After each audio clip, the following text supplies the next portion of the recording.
Let's solve this exponent question together. Let's look at the left hand side. We have 1 over 128. It is the same thing as saying 128 power negative 1, and that is equal to 2 power 5x plus 3. The next thing is that we will express 128 in base 2.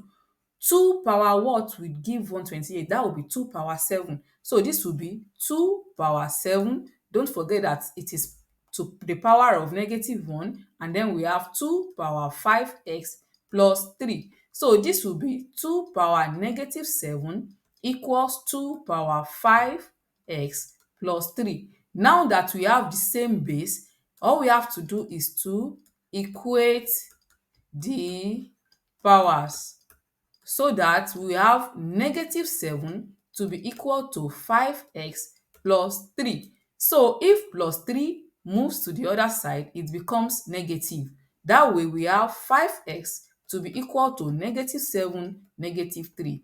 And 5x will be equal to negative 10. When we divide both sides by 5,